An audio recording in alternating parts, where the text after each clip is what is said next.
Well, it's a brutal night down here in Bloomington. It's not like the first 3 weeks, and it's something that's very, very difficult to talk about. It's something I've already had to talk about with our team now, and talk about it with parents, and I'm going to talk about it with all of our alums, and everybody goes online right now. It was a tough night for the Thunder. I told our players, though, the worst thing they can do is to blame others, to blame officials, to blame people, to blame the guy next to them. That the most important thing is that we absorb this and take all personal blame ourselves. There's every kid on this football team could have played better, coaches could have coached better, and what you got to do is you got to look inside. And when you get in a situation like this, you got to look inside and say, what could I have done to turn this thing around? And the sad thing is that everything was just self-inflicted wounds.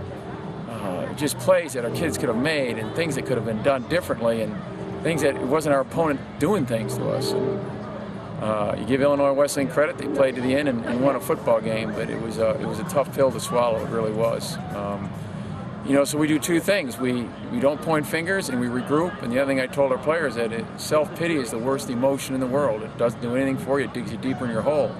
And we can't feel sorry for ourselves. We got to decide what we got to do and get better. Because I'll tell you what, we got a tough game coming up against Elmhurst next week, and there are no easy games. There are absolutely none. And we got to come back with a resolve and compete next week in homecoming and get us a win. But like I said, the worst thing we can do right now is to look anywhere other than ourselves. And each person's got to look inside and say, what can I do to get better? And we will get better and move forward. So it wasn't a great night for us, but as I told players, everything that God is sovereign, He still loves us and He still cares about us. And in the grand scheme of things, He's got a perfect plan for our life.